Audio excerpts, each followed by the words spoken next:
Sud Radio, le grand matin week-end, 7h-10h, Maxime Liédo.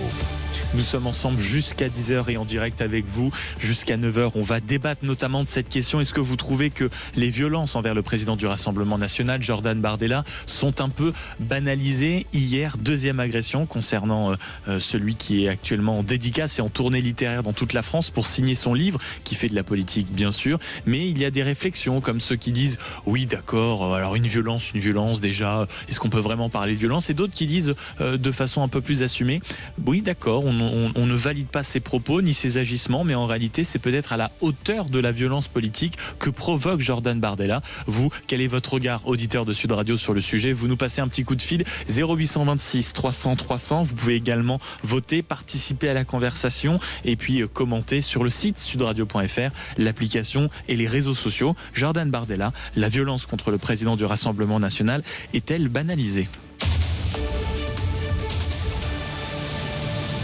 Bonjour William T. Bonjour. Merci d'être avec nous ce matin, président du think tank Le Millénaire. Et bonjour Nicolas Corato. Bonjour Maxime. Président fondateur du think tank Place de la République. C'est vrai que cette question, on se la pose depuis hier soir. Deuxième agression en une semaine pour Jordan Bardella, président du Rassemblement national, eurodéputé, et des commentaires qui semblent toujours parfois un peu valider cet esprit-là avant qu'on essaye d'aller chercher les racines de la colère, si je puis m'exprimer ainsi. Nicolas Corato, je me tourne vers vous. Est-ce que, en effet, on banalise un peu trop la violence contre Jordan Bardella? La violence, elle est inacceptable et elle n'a pas sa place dans le débat public ni dans le débat politique. Enfin, je pense qu'il faut être très clair. Donc, il n'y a pas à banaliser cet acte qui est un acte brutal, un acte de violence, quel qu'il soit, en s'en prendre à l'intégrité physique d'une personnalité publique, d'un candidat à une élection.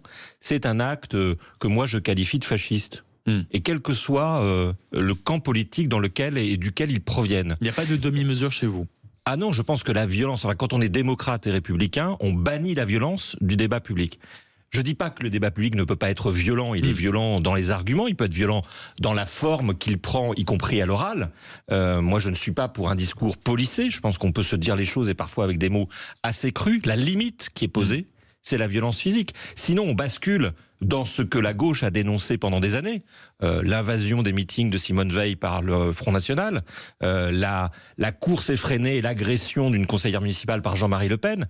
Voilà ce que la gauche a dénoncé depuis des années. Il est hors de question qu'elle reprenne ces techniques-là à son compte. Je ne sais pas qui est la personne qui a commis cet acte. Je dis la gauche parce que je ne pense pas que la gauche soit derrière cette agression inacceptable. Je dis simplement que, vous voyez, on parle de l'œuf et on parle pas du reste. C'est-à-dire qu'on parle de cette agression, on a droit et on a raison d'en parler. Mais c'est un moment perdu pour parler aussi de l'autre violence, la violence politique et la violence sociale. Dont on va parler d'ailleurs voilà, exactement. Dans ce débat. Donc je trouve que voilà, quand on est républicain, on condamne fermement, définitivement, sans nuance, la violence. Un homme a été placé en garde à vue. On dit que c'était quelqu'un qui était déjà habitué des faits. Contrairement à celui qui avait pu enfariner Jordan Bardella, qui était un jeune de 19 ans. Là, c'est un profil plutôt âgé. On parle d'une personne d'un peu plus de 70 ans qui était déjà connue pour ces faits-là. Ça, c'est pour le profil type. Mais je me tourne vers vous désormais, William T. Est-ce que vous trouvez que la violence, quand il s'agit en tout cas de Jordan Bardella, est politisée? D'ailleurs, vous conversez avec nous en 0826 300 300. À chaque fois qu'il y a une violence, de toute façon, en politique, que ce soit contre Jordan Bardella maintenant ou qu'à l'époque contre Éric Zemmour, ce qui est surprenant, c'est ce qu'on disait à ce moment-là, c'était en fait que pour lutter, entre guillemets, contre le fascisme, on envoie des méthodes, comme le disait Nicolas justement, des méthodes de fascistes. Ça veut dire qu'au nom de la lutte contre les dérives extrêmes, on emploie des méthodes extrêmes. Pour lutter contre le fascisme, on emploie des méthodes fascistes. Pour lutter contre des propos qui seraient considérés comme violents, on utilise la violence. C'est ça qui est surprenant aujourd'hui et qui, je pense, met un problème pour une partie des gens qui se réclament de cette mouvance et de cette tendance politique, c'est que, en fait, ils sont en train de tomber dans les mêmes pièges de ce qu'ils étaient en train de dénoncer. Et je pense que, odieux de jeter l'opprobre sur Jordan Bardella, en fait, ça l'humanise, ça le sympathise, et donc, en fait, ils desservent leur cause. D'une part, parce qu'en fait, ils disent qu'en fait, la véritable violence et les véritables extrêmes dans ce pays, ce serait pas du côté de Jordan Bardella, mais ceux qui emploient des méthodes de fascistes, comme l'a rappelé Nicolas. Et de deux, en fait, ils vont dire que s'ils attaquent Jordan Bardella sur la forme et par des choses de violence, c'est qu'ils sont incapables de le battre sur le débat politique ou sur le débat des idées. Et donc forcément, ça l'aide, ça l'humanise et ça explique pourquoi est-ce que Bardella est à 35% dans les sondages actuellement, dans les intentions de vote. L'autre point par contre qui est problématique, c'est qu'en fait, là où Nicolas a raison de condamner tous les types de violences, c'est que certains arrivent, parce que c'est Jordan Bardella qui est visé, ou comme à l'époque quand c'était Charlie Cooke qui était assassiné, quand c'était Donald Trump qui était visé, ou c'était Éric Zemmour qui était attaqué, de légitimer et de dire qu'en fait, il y aurait deux catégories de victimes, des politiques qu'on n'aurait pas le droit de toucher ou des Français qu'on n'aurait pas le droit de toucher, et d'autres personnes qu'on a le droit de cibler, insulter, enfariner ou mettre des œufs dessus parce qu'ils n'auraient pas les mêmes idées que les personnes qui les condamnent. 0826 300 300 ce dimanche matin, vous participez à la conversation. Bonjour Olivier. Bonjour. Merci beaucoup d'être avec nous ce matin. Comment vous regardez, vous, cette question justement de la violence en politique d'abord et envers Jordan Bardella? Est-ce que vous estimez qu'elle est en réalité banalisée? Mon cher Olivier, est-ce que vous nous entendez? Oui. Je souscris à 100% aux deux intervenants. Ils ont dit, je ne pourrais pas dire mieux, j'aurais jamais osé de toute façon le penser, mais ça résume parfaitement mon point de vue. Maintenant, je peux apporter ma pierre à l'édifice. Deux choses. Le RN, dans les discussions de ville que j'ai avec plein de gens, il est hyper stigmatisé, et la violence que les gens ressentent, enfin que les gens émettent envers le RN, pour moi, elle est de cet ordre-là également, c'est-à-dire que quand vous demandez aux gens ce qu'ils pensent du RN, ils disent mais j'écoute même pas ce qu'ils disent, ce sont des gens d'extrême droite. Alors je dis ok, comment tu définis l'extrême droite? Alors déjà, vous avez 80% de l'auditeur qui ne sait pas dire ce que c'est exactement, quelle définition peut avoir de l'extrême droite. Mais de toute façon, ils se retranchent, ce sont des fascistes. Ok, quelle est la définition, pas la tienne, mais la définition réelle du fascisme? Et il n'y a plus personne. C'est-à-dire que les gens manient des termes dont ils ne connaissent pas le fond. Et donc la première violence envers le RN, c'est que les gens ne s'y intéressent pas. Et par exemple, moi, quand je leur dis que je trouve que la politique sociale du RN est trop à gauche pour moi, ils me regardent avec des yeux ronds en disant mais qu'est-ce que tu racontes? Voilà, vous dites en réalité, mon cher Olivier, si j'essaie de bien résumer votre propos, et arrêtez-moi si je me trompe, vous nous dites en réalité le RN est victime de l'image qu'on lui colle en permanence. C'est ça d'une certaine manière? Évidemment. Évidemment. Et donc comme on ne s'y intéresse pas, on est pris par les caricatures qu'on peut avoir à propos du Rassemblement national. On est toujours pris par les caricatures de Mitterrand, qui a mis des sbires en place, hormis de nouveaux médias comme vous, et ça fait un bien fou, qui véhiculent depuis le début un truc qui dit ils sont radioactifs, même quand ils diront qu'il pleut le jour où il pleut, ne les croyez pas. C'est impressionnant, c'est vraiment impressionnant. Mais là, je trouve que pour revenir plus précisément à l'épisode, il y a deux choses qui me sont venues à l'esprit. C'est qu'il a bien réagi. Je trouve qu'il ce type, c'est exactement ça. Quand plus vous l'attaquez, mieux il se défend, et c'est exactement ce que disait la personne qui est sur le plateau.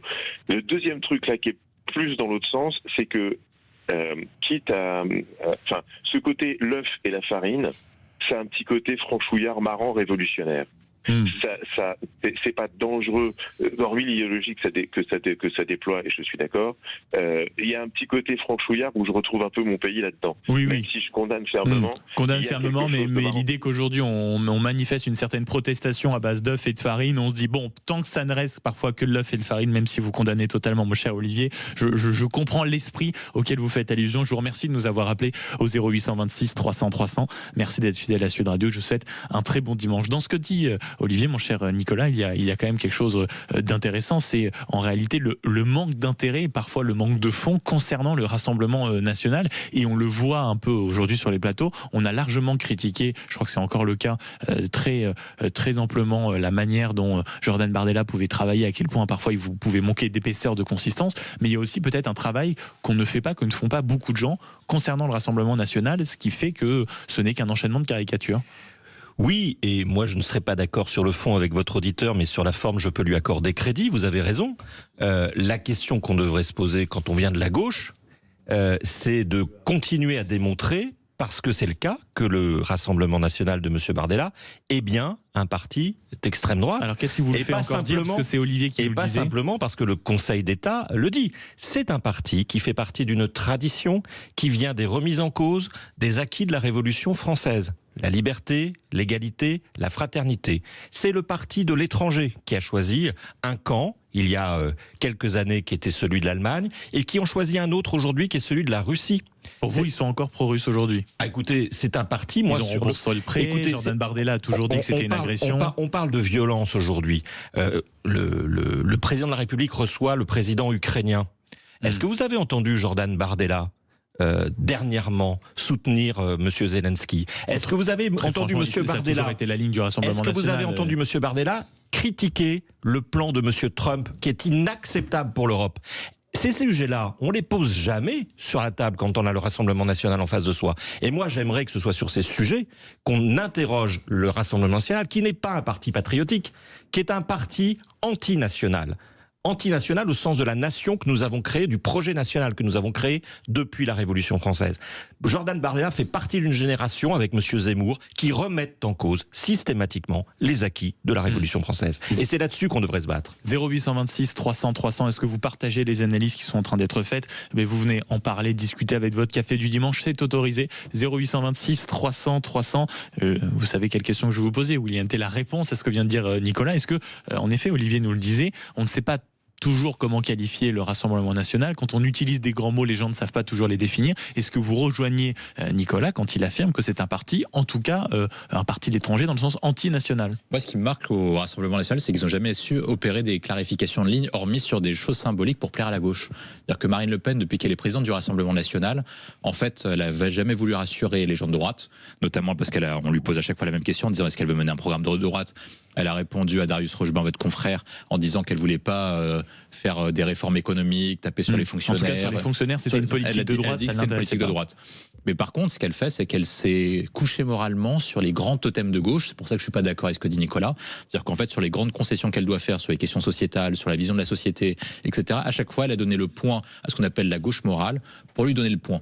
Là où Nicolas a raison, c'est qu'en fait, sur les grandes mues qu'on attend le Rassemblement national, un peu comme la mue qu'a fait Giorgia Meloni en Italie, sur les questions internationales, sur les questions économiques, sur les questions de la place de la France dans l'Union européenne ou dans l'OTAN, Marine Le Pen n'a jamais fait les concessions nécessaires ou les mutations nécessaires pour en fait faire en sorte que son parti devienne normal ou entre guillemets un parti classique et pour rejoindre une tradition qu'on a vue en Europe, auquel on a vu des partis qui étaient extrémistes et qui ont ensuite après travaillé avec la droite classique. Et c'est sur ces questions-là, je pense, où Marine Le Pen en fait pose un véritable problème. Et c'est non pas Nicolas qui alimente la caricature, mais en fait c'est elle-même qui a alimenté sa propre caricature, parce qu'en fait elle s'est construite dans un combat non pas uniquement contre les médias, mais aussi, je pense, contre une partie des gens de droite, auquel elle a un problème, c'est qu'à chaque fois elle cherche un truc qui est personnel, je pense, et que c'est plutôt de ce côté-là qu'il faut chercher. 0826 300 300, avant qu'on aille aussi, j'aimerais qu'on cherche à qualifier ensemble, si vous le voulez bien, messieurs, le qualificatif où on pourrait utiliser. Est-ce que c'est de la violence en politique? Est-ce que c'est de la brutalisation? Est-ce qu'on doit s'y habituer? Est-ce que ça s'inscrit dans quelque chose? Ou au contraire,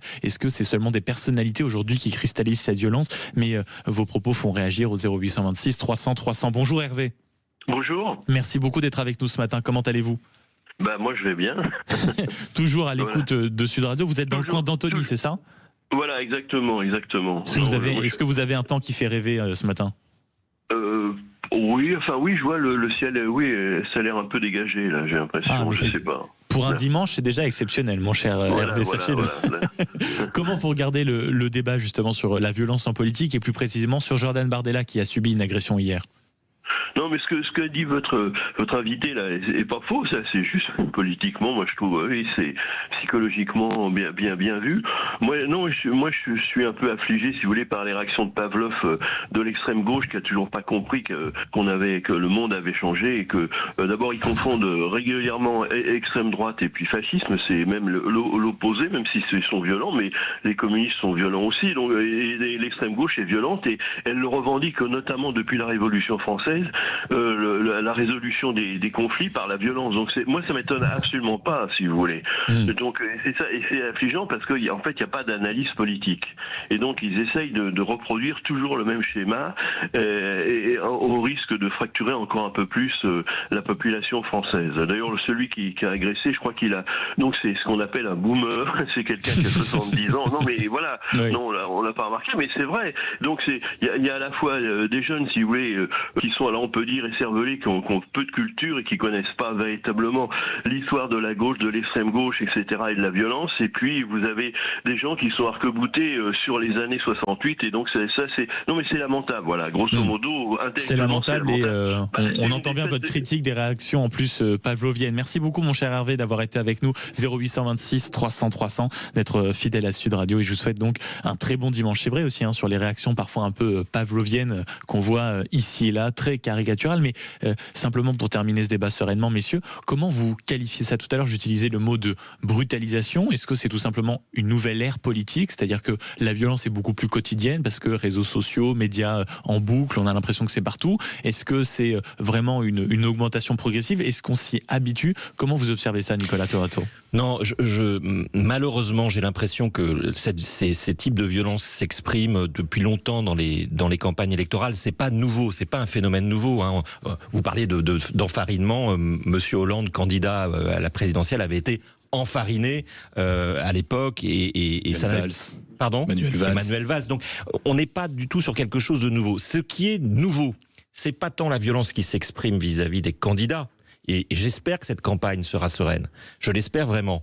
C'est la violence qui s'exprime vis-à-vis des élus. Oui. Les élus municipaux, il y a 2500 actes de violence déclarés, signalés, ça fait quasiment 50 par semaine, en France chaque année. Monsieur Macron est un président qui ne peut plus sortir sans garde du corps. Et moi, la question que je me pose, c'est le prochain président ou la prochaine présidente qui sera élue, pourra-t-elle marcher dans les rues de France sans crainte pour sa vie? Et puis, autre question que j'ajoute à votre raisonnement qui est extrêmement juste, mon cher Nicolas, c'est est-ce qu'on va pouvoir aujourd'hui, à chaque fois qu'on fait de la politique, vivre sereinement? Question que beaucoup de responsables, en effet, de sécurité, on va dire qu'ils sont dubitatifs sur la question. Le mot de la fin, mon cher William. Je suis d'accord avec ça dit Nicolas, donc je vais pas aller sur ce point-là. Moi, ce qui me marque, c'est que aujourd'hui, on le vit tous, nous, au quotidien, quand on a des repas de famille. C'est très compliqué de pouvoir parler à des gens qui n'ont pas la même tendance politique que vous. C'est-à-dire qu'en fait, on fait preuve d'un manque de tolérance auquel on n'accepte pas, comme l'a rappelé votre premier auditeur. Quand quelqu'un fait pas partie du même camp que vous, forcément, vous avez tendance à l'extrémiser, l'ostraciser. Et plutôt que d'avoir une conversation sereine où on peut échanger sur le fond, et ben maintenant, on arrive à rester dans l'entre-soi, à une certaine polarisation qui fait qu'on reste uniquement entre nous avec des gens qui pensent comme nous, de la même sociologie que nous. Et je pense que ça casse notre modèle unitaire et ça fait des petites communautés, soit de gens de gauche ou de centre-gauche, avec des gens de centre-droit, avec des gens de l'extrême droite. Et donc ça fait des bulles cognitives. Heureusement que Sud Radio est là pour vous faire débattre ensemble et pour vous écouter, amis auditeurs. Merci beaucoup, Nicolas Corato, président fondateur du think tank Place de la République. Merci d'avoir été avec nous ce matin. Je vous souhaite un bon dimanche. Et chez mon cher William T, bon dimanche à vous aussi, président du think tank Le Millénaire.